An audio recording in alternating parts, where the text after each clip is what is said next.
మీరు మ్యూచువల్ ఫండ్స్లో ఇన్వెస్ట్ చేస్తే మీ రిస్క్ ప్రొఫైల్ని అర్థం చేసుకోవడం ముఖ్యం. లేకపోతే స్మిత లాగా నష్టాలను చవి చూడాల్సి రావచ్చు. Smita sectoral thematic mutual fund స్కీమ్లో పెట్టుబడి పెట్టింది. అది అందించే అధిక రాబడి ఆమెను ఉత్సాహపరిచింది. అయితే వీటిలో రిస్క్ ఎక్కువని స్మిత అర్థం చేసుకోలేదప్పుడు.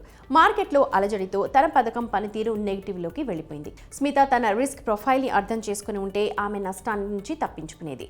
రిస్క్ ప్రొఫైలింగ్ అనేది మీ పెట్టుబడిలో ఎంత రిస్క్ తీసుకోవచ్చో తెలుసుకునే మార్గం. రిస్క్ అర్థం ఒక్కొక్కరికి ఒక్కోలా ఉంటుంది. ప్రతి ఇన్వెస్టర్ రిస్క్ ప్రొఫైల్ డిఫరెంట్గా ఉంటుంది. పెట్టుబడిదారు రిస్క్ ప్రొఫైల్ మార్కెట్ ఒడిదుడుకులను తట్టుకోగల సామర్థ్యం, ఆర్థిక స్థితి, వయసు లాంటి వివిధ అంశాల ద్వారా నిర్ణయిస్తారు. ఇన్వెస్టర్ రిస్క్ తెలిస్తే సరైన ఆస్తులతో పెట్టుబడి పోర్ట్ఫోలియోను సిద్ధం చేసుకోవచ్చు. ఇక 3 రకాల రిస్క్ ప్రొఫైల్స్ ఉన్నాయి. అవి conservative, moderate and aggressive. Conservative risk ప్రొఫైల్లో ఉన్న పెట్టుబడిదారులు చాలా తక్కువ రిస్క్ కలిగి ఉంటారు. దీనివల్ల వారు రాబడి కంటే పెట్టుబడికి ప్రాధాన్యత ఇస్తారు. వారు సాధారణంగా డెట్ మ్యూచువల్ ఫండ్స్లో పెట్టుబడి పెడతారు.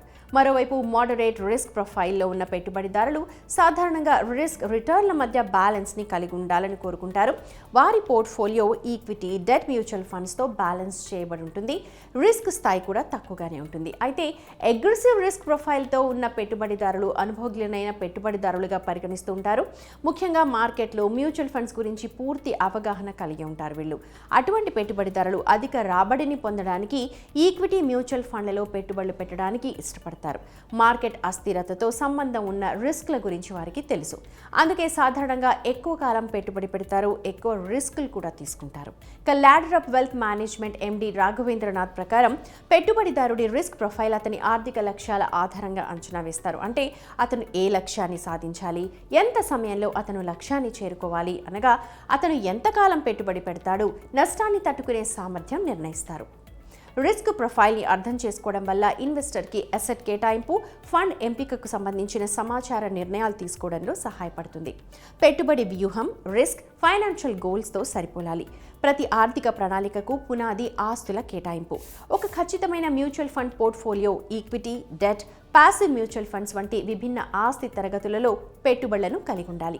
ప్రతి అసెట్ క్లాస్ దానితో సంబంధం ఉన్న విభిన్న నష్టాలను కలిగి ఉన్నందున సరైన ఆస్తి కేటాయింపు ముఖ్యమైంది. సాధారణంగా ఎక్కువ రిస్క్ తీసుకుంటే రిటర్న్ వచ్చే అవకాశం కూడా ఎక్కువ. ఫర్ ఎగ్జాంపుల్, మీరు దీర్ఘకాలికంగా పెట్టుబడి పెడితే ఈక్విటీ ఒక మంచి ఆప్షన్. కానీ స్వల్పకాలిక హెచ్చుతగ్గుల కారణంగా మంచి రాబడి అవకాశం తక్కువ. దీనికి విరుద్ధంగా రుణ నిధులు స్వల్పకాలిక లక్ష్యాలకు మరింత ప్రయోజనకరంగా ఉంటాయి. రిస్క్ ప్రొఫైలింగ్ ప్రకారం బ్యాలెన్స్డ్ పోర్ట్ఫోలియోని ఇప్పుడు మనం అర్థం చేసుకుందాం.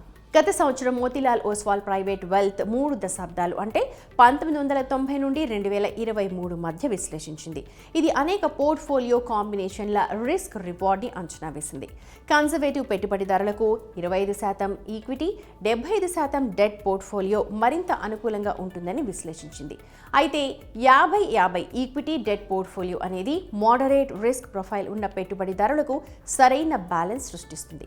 ఇక 75-25 equity, debt portfolio aggressive risk ప్రొఫైల్తో పెట్టుబడిదారులకు అనుకూలంగా ఉంటుంది. స్వల్పకాలికంలో కొంచెం ఎక్కువ అస్థిరతను తట్టుకుంటూ దీర్ఘకాలికంగా అధిక రాబడి పొందాలనుకునే వారికి నిపుణుల అభిప్రాయం ప్రకారం పెట్టుబడిదారుకి రిస్క్ ప్రొఫైలింగ్ అతను తీసుకున్న రిస్క్ మీద ఆధారపడి ఉంటుంది. అటువంటి పరిస్థితిలో సరైన నిర్ణయాలు తీసుకోవడంలో పెట్టుబడిదారులు తమ ఆర్థిక సలహాదారు నుండి కూడా సహాయాన్ని తీసుకోవచ్చు.